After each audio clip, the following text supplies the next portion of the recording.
Chers collègues, mesdames et messieurs, tout d'abord, merci de cette invitation. C'est un très grand honneur d'être ici aujourd'hui. Et ce que je vais essayer de faire dans les 20 prochaines minutes, c'est de partager avec vous des questions qui sont celles d'un oncologue praticien sur comment développer la cancérologie et les thérapeutiques ciblées à l'ère de ces nouvelles technologies dont nous avons vu sur les 3 précédents exposés, à quel point ils étaient puissants pour nous permettre de transformer notre vision de la maladie. Je voudrais commencer peut-être par cette situation de Paul Valéry. Ce qui est simple est toujours faux et ce qui ne l'est pas est inutilisable. Au fond, dans une grande mesure, le travail de l'oncologue de terrain que je suis est de tenter de contredire ces 2 assertions de Paul Valéry. Et on va voir que, dans une certaine mesure, c'est probablement la tendance sur laquelle nous sommes en train de progresser dans le domaine des thérapeutiques ciblées et de l'immunothérapie. Et cela pose évidemment les questions que auxquelles nous devons répondre sur le développement de la recherche clinique. Je voudrais tout d'abord parler et citer quelques exemples sur les médicaments ciblant les oncogènes, les fameuses thérapeutiques ciblées que nous avons déjà évoquées, en partant du constat que, initialement, la cancérologie était finalement partie d'un principe de classification qui était remarquablement simple. Cet objet complexe qui est le cancer étant classé par l'origine, l'organe et puis l'histologie. Et c'est sur cette base-là que nous avons déterminé nos recommandations de pratiques cliniques qui servent encore de base pour la prise en charge des patients en phase localisée. Évidemment, au cours des 10 dernières années, l'irruption quasiment mensuelle des articles décrivant la nosologie moléculaire de ces différentes maladies et la multiplicité des événements génétiques nécessaires pour passer d'une cellule normale à une cellule cancéreuse sont venus très largement bouleverser cette classification. Mais pourtant, les recommandations de pratique restent toujours basées sur ces 2 caractéristiques qui sont celles de l'histologie de l'organe d'origine. Et sur les bases de la compréhension moléculaire, d'une meilleure compréhension moléculaire des cancers, un concept assez fructueux qui est celui de mutation pilote forte est venu conforter nos classifications et permettre d'élaborer des stratégies thérapeutiques qui ont été couronnées de succès. Et peut-être c'est le moment, dans cette première partie, de peut-être venir en contrepoint de discussions que l'on a pu voir récemment sur une approche un peu contradictoire sur les succès des thérapeutiques ciblées. On a pu critiquer la vision peut-être hégémonique d'une médecine de précision qui s'appliquerait à tous, qui ne s'applique très clairement pas à tous dans le domaine de l'oncologie, mais simplement quand même rappeler les extraordinaires succès inédits dans le domaine de la cancérologie que nous avons pu obtenir au cours des 10 ou 15 dernières années. Trastuzumab avec cancer du sein, rappelé dans la présentation précédente, 50% de gains en survie en situation adjuvante, et un cancer qui était un cancer réputé de mauvais pronostic est devenu un cancer de bon pronostic grâce à ces thérapeutiques. La leucémie myéloïde chronique et l'imatinib, où on est passé d'une médiane de survie de 3 ans, à une survie à 5 et 10 ans, probablement, qui est voisine de 90%, si ce n'est plus.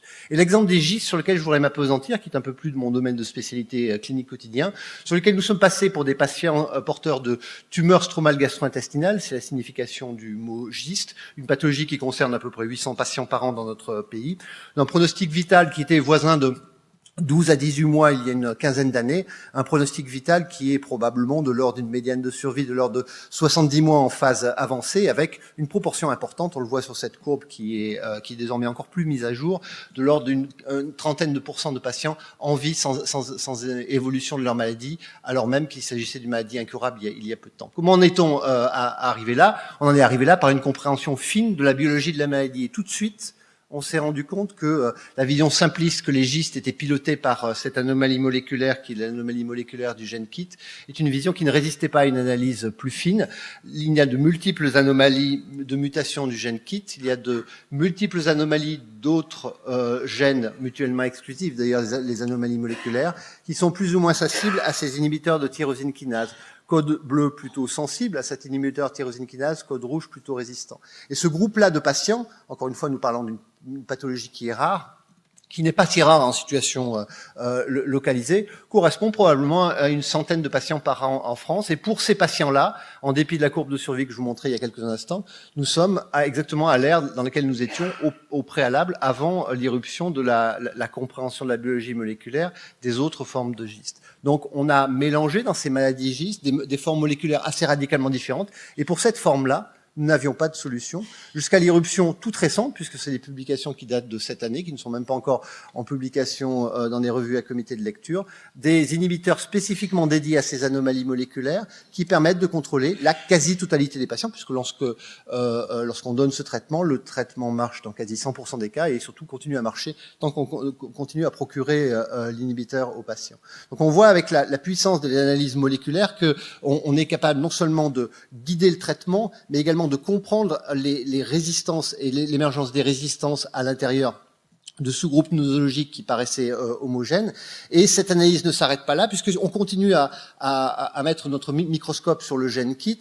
Les anomalies moléculaires, la topographie des anomalies moléculaires sur les différents codons permettent de prédire des mauvais pronostics, ce sont ceux-là, et de très bons répondeurs, ce sont ceux-là, ce sont les mêmes qui ont mauvais pronostic et qui répondent très bien au traitement. Seule une analyse fine et en profondeur avec les outils de biologie moléculaire qui sont désormais à notre disposition en routine nous permettent de guider le traitement de ces patients en situation localisée, mais également en situation métastatique. Et puis ça n'est pas fini, nous évoquions il y a quelques instants la question des SNP, et simplement un seul SNP sur ce gène KIT qui est un facteur pronostic majeur. On a commencé à explorer cette question. Le gène KIT est porteur de plusieurs variants, mais ce variant-là, qui résulte en une activation plus importante du gène KIT en réponse à son ligand, est un paramètre qui influence de manière majeure, en sus des anomalies moléculaires, des mutations génétiques observées dans cette tumeur, qui influencent le risque de rechute. Alors donc, on a un exemple parfait de mutation pilote forte, on pourrait se dire, mais ces mutations de l'exon 11 de KIT, qui sont les pilotes forts dans cette pathologie, et qui donnent de tels taux de succès des thérapeutiques inhibitrices de ce fameux gène KIT, n'ont pas les mêmes performances dans d'autres pathologies. Dans le mélanome, et notamment le mélanome acral, des extrémités, ou le mélanome des muqueuses, que l'on rencontre plus fréquemment dans les populations asiatiques, jusqu'à 20% des mélanomes dans les populations asiatiques, l'efficacité de ce même traitement sur cette même mutation dans un contexte différent est assez radicalement différent. On ne comprend pas ça, et on ne comprend pas les mécanismes de ça. Tout ce que l'on observe, c'est que le contexte cellulaire, la dimension supplémentaire qui l'histologie, l'organe d'origine, et bien entendu la cellule d'origine, est important. Les anomalies moléculaires supplémentaires adjacentes à cette mutation pilote forte sont en cours de caractérisation, mais elles sont indispensables à identifier pour qu'on puisse progresser dans ces sous-groupes de pathologie pour lesquels les progrès restent modestes, tandis qu'ils sont majeurs avec apparemment la même altération. Et ce qui pose fondamentalement la question de ce concept qui était particulièrement riche et instructif, celui de mutation pilote forte, puisque c'est quoi une mutation pilote forte dans ces conditions, et l'analyse de la peau de sujets exposés au soleil pendant toute leur vie nous montre bien qu'on rencontre de ces pilotes forts, ces anomalies moléculaires, dans des peaux réputées normales, et que l'analyse moléculaire trouve ces mutations, mais que la plupart ne déboucheront pas sur l'émergence d'un clone tumoral. Donc la complexité est ici tout à fait évidente, et il nous faudra comprendre quel est ce phénomène. Titre d'autres exemples que l'on pourrait citer, nous savons, et c'est le cas dans cette salle comme dans toutes les populations sur cette planète, qu'environ 20% des patients chez qui on fait une analyse de l'estomac dans des circonstances autopsiques par exemple, sont porteurs de ces mutations de KIT que l'on montrait il y a quelques instants dans les gistes, 20% des sujets normaux, donc c'est insuffisant, et pourtant c'est quand même un pilote fort. Alors, on a d'autres exemples qui touchent davantage des tumeurs fréquentes, et le gène BRAF est un très bon exemple, d'abord dans sa diversité, dans la diversité des mutations que l'on peut observer sur la topographie ainsi indiquée sur le gène BRAF, mais également dans les différentes pathologies, puisque dans cet article ancien et très largement cité dans la nature, on retrouvait les mutations de ce gène BRAF chez environ 60% des mélanomes, avec le succès que l'on va voir dans quelques instants. On sait également que ce gène BRAF est muté dans des cancers beaucoup plus fréquents, cancer du sein, cancer du poumon, cancer colorectaux, dans une fréquence qui est variable, mais qui s'étalonne entre 0,5 et 5%. Donc là, on a ici un gène fréquent, un gène réputé pilote, et effectivement, pilote il y a, puisque lorsqu'on compare les inhibiteurs, ici les deux inhibiteurs de BRAF qui sont actuellement disponibles dans notre pays, en comparaison des thérapeutiques historiques, empiriques, qui étaient les chimiothérapies cytotoxiques, eh bien, ces courbes en cascade se passent de commentaires. Les traitements marchent bien, au moins ils marchent pendant un temps. Et évidemment, c'est extrêmement tentant dans ces conditions d'avoir toujours cette approche simpliste, qui est en partie fausse, comme le disait Paul Valéry, qui est de dire regardons les autres mutations dans d'autres cancers et essayons d'appliquer le même type de médicament à ces cancers équipés des mêmes mutations, considérant que ces mutations auront chaque fois un rôle pilote. Et la réponse est, malheureusement, ça ne marche pas toujours comme ça. Ça marche occasionnellement, mais ça marche de manière plus anecdotique ici dans les cancers du poumon. Ça marche de manière absolument imprévisible ici dans les tumeurs cérébrales. Et donc ce concept est partiellement vrai, partiellement faux. Nous n'avons pas compris l'ensemble du problème et l'analyse d'un seul gène est largement inefficace. Largement inefficace pour une partie des pathologies. Puisque dans cette maladie qui est remarquablement rare, qui s'appelle la maladie d'Ardheim-Chester, où l'on rencontre cette mutation chez à peu près 70% des patients, nous parlons ici d'une maladie qui touche vraisemblablement une vingtaine de patients par an dans notre pays. Là, ça marche très bien. Nous n'aurions jamais eu d'essais cliniques. Nous n'aurions jamais eu d'essais cliniques dans cette maladie s'il n'y avait pas eu ces essais paniers sur lesquels je reviendrai en conclusion.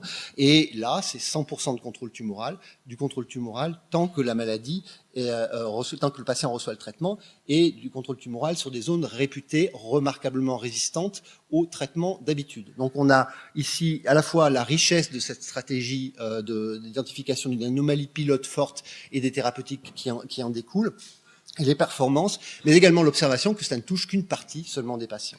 Alors on pourrait dire 2 exemples. Oui, mais les exemples, ils n'arrêtent pas d'arriver. Cette année à l'ASCO, et là encore, ça n'est pas encore publié, à la réunion annuelle d'oncologie américaine, les mutations des gènes NTRK, puisqu'il y en a 3, qui touchent moins de 1% de la quasi-totalité des cancers que l'on peut regarder, sont ciblables par plusieurs médicaments actuellement en développement. Ils ne sont pas encore commercialisés, mais ils sont actuellement en développement. Et un d'entre eux donne des taux de réponse et que vous voyez ici, qui sont tout à fait remarquables.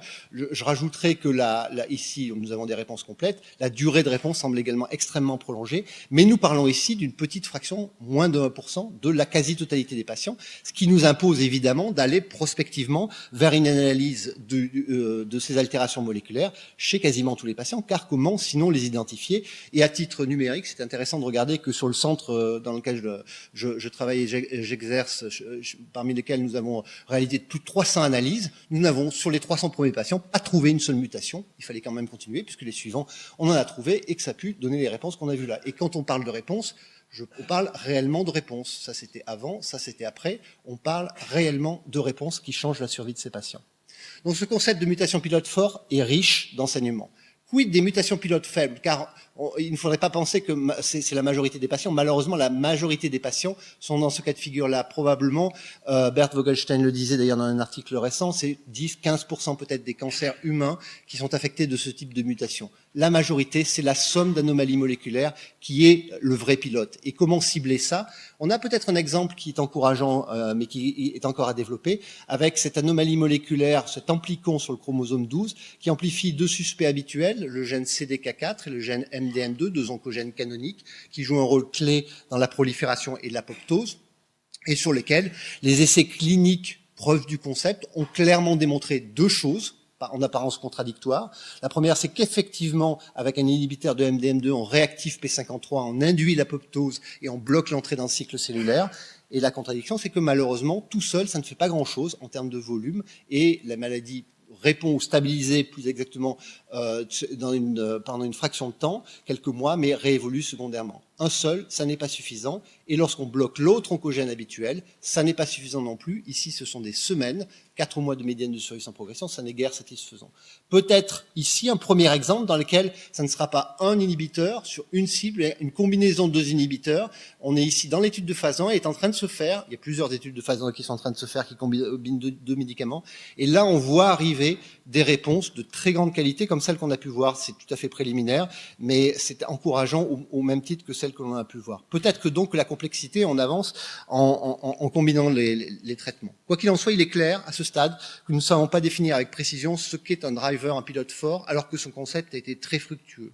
Et donc la caractérisation des anomalies somatiques et parfois germinales est devenue indispensable pour tenter de progresser dans cette dimension. Et on a pu voir le caractère particulièrement fructueux de cette approche de caractérisation plus large dans un domaine assez différent, assez orthogonal pourrait-on dire, puisqu'on cible ici les cellules infiltrant les tumeurs, qui est l'immunothérapie des cancers. L'immunothérapie des cancers a connu 50 ans de déboire, pourrait-on dire, et les 5 dernières années d'une réelle explosion en termes de résultats, par la compréhension qu'il s'agissait non pas d'activer le système immunitaire, mais de le défréner, puisque les cellules tumorales induisent un frein de l'élaboration de la réponse immune antitumorale. Et ici, vous avez toutes les pathologies, et ça ne cesse de s'agrandir, qui ont une démonstration de l'activité des immunothérapies, avec chaque fois les mêmes types de courbes de survie en Kaplan-Meier, une partie importante des patients qui résistent, une partie importante des patients qui répondent transitoirement, mais qui vont progresser secondairement, et surtout, et c'est bien entendu ce qui est le plus intéressant, le pourcentage très différent de zéro, ici 20%, mais en grimpe, plutôt sur les plus récents essais, de patients longs survivants en phase avancée de leur maladie, avec des options thérapeutiques inexistantes avant l'irruption de l'immunothérapie. Alors pourquoi ? Quels sont les paramètres qui nous guident et qui nous permettent de comprendre ça? La charge mutationnelle dans les cellules tumorales, l'expression de la cible sur laquelle on dirige notre thérapeutique, PD-1, la présence des cellules immunitaires et puis des anomalies moléculaires. Regardons la charge mutationnelle qui nous impose de connaître le génome de la cellule tumorale, à l'exception peut-être des tumeurs cérébrales. C'est chaque fois un paramètre très prédictif de l'efficacité des traitements. À tel point d'ailleurs qu'aux États-Unis, la FDA a donné tout récemment, il y a quelques mois, l'approbation d'un des médicaments ciblant PD-1 pour les tumeurs quelle que soit l'histologie, agnostique de l'histologie, agnostique de l'organe de départ, simplement les tumeurs qui sont caractérisées par une hypermutation, des tumeurs dites MSI que l'on rencontre dans différents organes. Donc ça, c'est un vrai changement conceptuel lié à notre compréhension de la biologie de la maladie, à la compréhension de la fréquence des mutations. Et au regard de cela, la présence de la cible, la présence des cellules immunitaires est une autre dimension sont deux autres dimensions que l'on se doit d'explorer. Point important, et c'était déjà évoqué lors de la discussion il y a quelques instants, ce sont des éléments qui sont évolutifs dans le temps et malheureusement, à titre prédictif, on observe tout simplement que parfois la cible n'est pas présente au départ, qu'elle va l'être secondairement et que c'est l'analyse secondaire qui nous permettra de repérer le patient, mais bien entendu, on n'est pas prédictif ici, on observe simplement ce qui est en train de se passer. Ça continue avec d'autres dimensions d'analyse, d'autres dimensions prédictives, puisqu'aucune de ces dimensions n'est suffisante. Ici, l'aneuploïdie, qui est très fortement corrélée à l'absence d'efficacité de l'immunothérapie, ici mesurée en Kaplan-Meier, ou ici mesurée en pourcentage de cellules infiltrantes. Ce sont des éléments qu'il va nous falloir intégrer à la pratique clinique de routine. Et puis, plus récemment encore, puisque les deux articles viennent de sortir en tandem dans le journal Science, la présence, et plus exactement le génotype du microbiote intestinal, qui corrèle de manière majeure, en complément et de manière indépendante des différents paramètres que je vous ai cités, à comprendre l'efficacité des traitements immunothérapiques dans le cancer du poumon, dans le mélanome. Donc on voit ici qu'on a un objet réellement multidimensionnel, la charge mutationnelle, l'aneuploïdie, l'expression des différents gènes, la présence des infiltrats et même le microbiote intestinal qui nous permettent de classer les cancers finalement en des cancers des déserts immunologiques, des cancer pour lequel il y a des cellules immunocompétentes mais qui n'ont pas la capacité de pouvoir élaborer une réponse immune, et des tumeurs dites chaudes, on a les différencier des tumeurs froides et des tumeurs chaudes, qui, elles, sont gouvernées par un certain nombre de paramètres multidimensionnels et complexes, encore imparfaitement caractérisés. Comment aller caractériser ces tumeurs? Nous avons des panels à notre disposition et nous avons la chance en France d'avoir les panels INCA et les plateformes de diagnostic moléculaire de l'INCA qui nous ont permis de progresser. Nous avons eu ensuite des panels académiques. Voyons vers où nous pouvons aller. Vers où nous pouvons aller, tout d'abord les panels académiques qui nous instruisent quand même avec 70 gènes, où on regardait 70 gènes en routine, ici sur un peu plus de 2500 patients, et où nous observons à la fin que seulement la moitié des patients ont des anomalies moléculaires cibles et seulement 7% des patients ont des anomalies moléculaires qui permettent de les traiter. Alors c'est peu, mais c'est bien entendu différent de zéro, et pour les 143 patients, ça fait bien entendu une différence. Mais ça montre tout le chemin qu'il nous reste à parcourir dans l'utilisation de ces outils en routine. Et pour cela, nous avons deux atouts probablement. Tout d'abord, à faire des études prospectives, et certaines études comparent des panels étroits contre des panels larges. Et puis le projet France Médecine Génomique 2025, qui va mettre à disposition du grand public sur 12 plateformes. Pour l'instant, 2 ont été identifiées, une à Paris, une à Lyon, un séquençage en routine des patients patients porteurs de cancer justifiant de ce type d'approche. Ça serait simple s'il suffisait de regarder un instant T, mais on l'a déjà dit dans les questions précédentes, il y a la résistance primaire et secondaire. La résistance clonale, ce patient porteuse de cette lésion qui progresse, lorsqu'on fait un prélèvement à ces différents endroits, on a un profil moléculaire très différent, des mutations très différentes. Dans le mélanome et dans d'autres tumeurs, c'est encore plus compliqué. Les codes couleurs ici indiquent les voies de signalisation qui sont impliquées dans les résistances. On est donc sur un profil qui change dans le temps. Donc il ne s'agira pas de faire ça seulement à T0, il s'agira de le faire dans le suivi du patient avec tous les problèmes technologiques que cela pose, le suivi séquentiel, la flèche du temps et l'hétérogénéité clonale du départ, la pression darwinienne et la nécessité de l'évaluation séquentielle. On ne peut pas faire de biopsie dans tous les sites des différents patients. On va avoir besoin des approches évoquées par Thierry Collin il y a quelques instants de radiomique pour un suivi global du patient, car on n'aura, je crois, à ce stade, pas tellement d'autres options. Les mutations somatiques sont donc hétérogènes dans l'espace et dans le temps. Il va nous falloir les caractériser mieux. Alors, big data, bah oui, pour le patient, on l'a vu, l'âge, pathologie, comédication, microbiote, génotype, la tumeur macroscopique, la tumeur microscopique, l'hétérogénéité spatiale et temporelle. Tout ça conduit à une médecine personnalisée en 2007 qui porte sur des sous-groupes de patients, des sous-groupes immunologiques, de sous-groupes moléculaires, de sous-groupes histologiques, sans tenir compte encore à ce stade des génotypes constitutionnels ni des microbiotes. On voit donc qu'on a une médecine personnalisée qui intègre vraiment d'un très grand nombre de dimensions que nous comprenons que très imparfaitement. Et dans ce contexte-là, quels essais cliniques pouvons-nous faire? Quels essais cliniques pouvons-nous faire pour traiter cet objet complexe qui s'est désormais fragmenté et sur lequel nous tentons de porter nos analyses sur des programmes de recherche? Et je voudrais simplement finir par indiquer deux écueils peut-être. Un écueil temporel tout d'abord, c'est que la vitesse de la recherche clinique et la vitesse de la recherche de transfert ne sont pas les mêmes.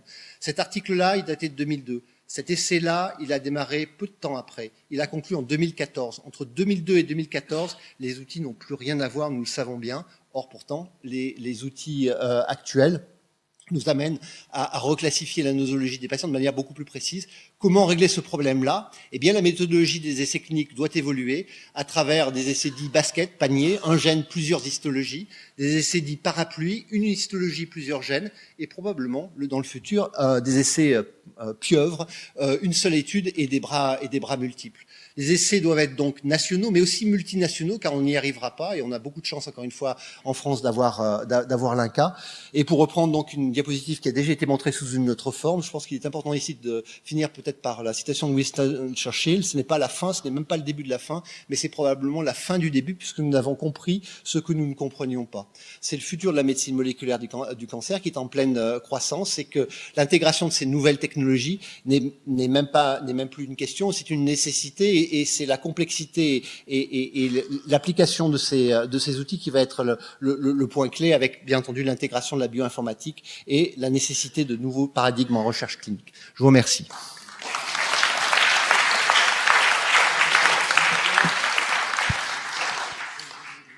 Merci beaucoup. Donc, 10 minutes de questions. Oui. Donc, rapprochez-vous d'un micro ou bien quelqu'un vous donne un micro.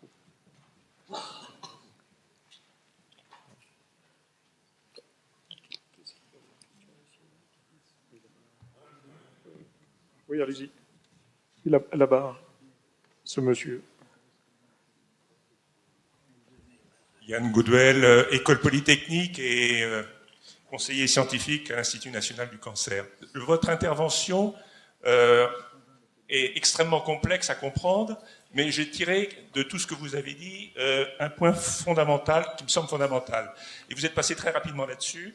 Vous avez dit, finalement, il y a beaucoup d'anomalies moléculaires. Vous constatez par vos différentes méthodes beaucoup d'anomalies moléculaires. Et en même temps, vous avez dit, finalement, on ne sait pas comment un clone tumoral se fait. Et moi, je pense que c'est probablement une des questions les plus fondamentales pour l'interaction entre les mathématiques et la cancérologie, c'est de traiter vraiment du point de vue stochastique toutes les interactions entre anomalies pour enfin, un jour, éventuellement prédire, même sur un modèle relativement simple, comment, sur une grande base de données d'anomalies moléculaires, on peut éventuellement prédire, avec une bonne chance de prédiction, on va dire, l'apparition d'une microtumeur. quelle est votre vision des choses? Je pense que vous avez absolument raison, que la majorité des cas de figure qui se présenteront à nous nécessiteront ces analyses et la prise en considération de ces différentes étapes. Mais tout de même, il faut bien admettre, et on l'a vu ces derniers mois, qu'il y avait un certain degré de scepticisme sur le développement des thérapeutiques et de la médecine personnalisée du cancer. Et probablement une des raisons est que nous n'avons pas de ce que les anglo-saxons appellent des quick wins, c'est-à-dire des résultats immédiatement tangibles. Je crois donc qu'il faut réellement faire les deux. On a nos quelques exemples. La liste que j'ai présentée est très très loin d'être exhaustive, de pathologies presque monogéniques, ou en tout cas monogéniques prédominantes, sur lesquelles nous avons gagné énormément avec finalement des efforts dans un temps raisonnable. Nous avons probablement le même nombre de pathologies avec 2, peut-être 3 événements clés. C'est peut-être là-dessus qu'il faut porter notre attention, tout de suite, pour grimper des 13% de Vogelstein peut-être à 25%.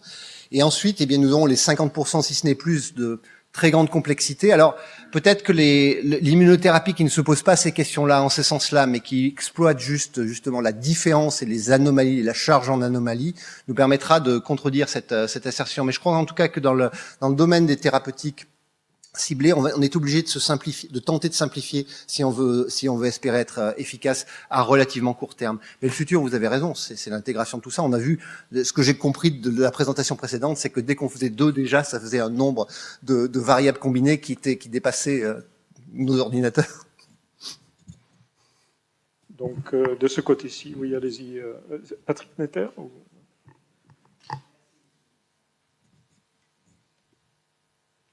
Merci, Monsieur le Président. Moi, j'étais particulièrement Patrick Netter, Académie de médecine.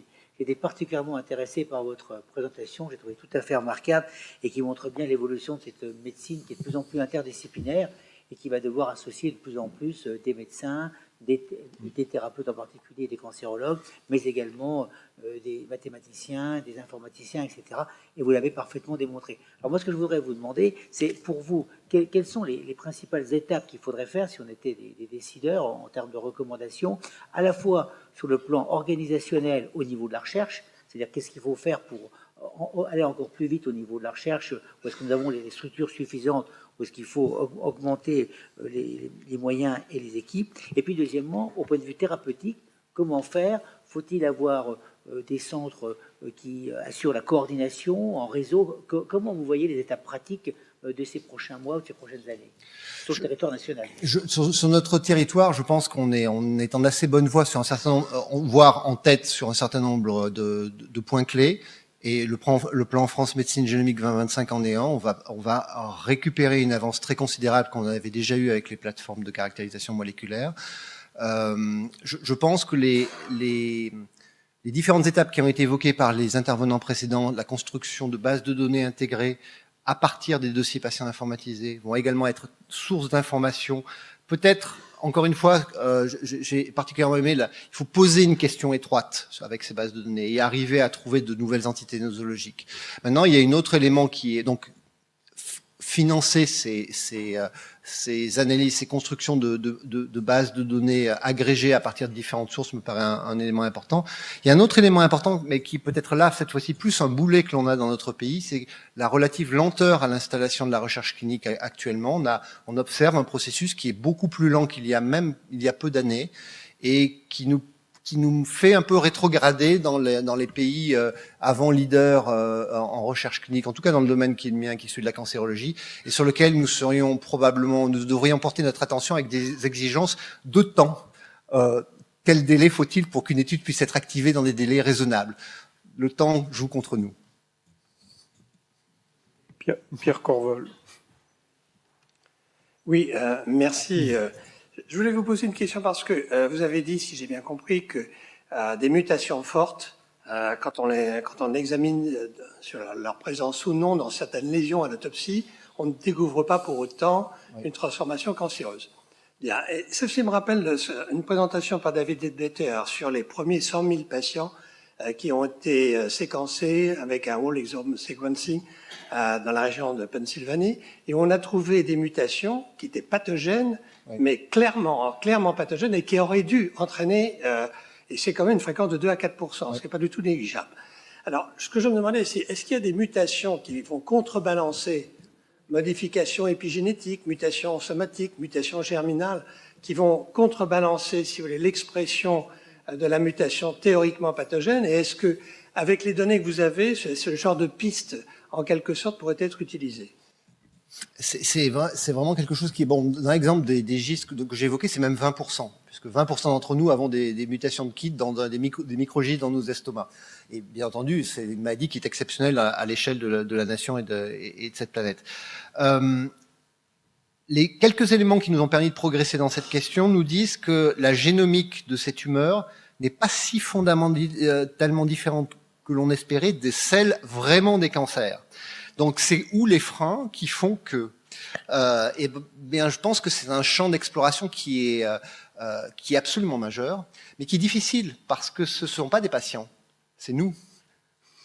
Et comment aller faire un prélèvement pour quelqu'un qui n'a rien demandé, c'est quand même pas tout à fait rien d'enlever un petit morceau d'estomac pour aller se le faire examiner, y compris avec du whole genome sequencing. Pourtant c'est une question absolument fondamentale. Donc voilà, il y aurait d'autres choses à dire là-dessus, mais probablement c'est cette question-là.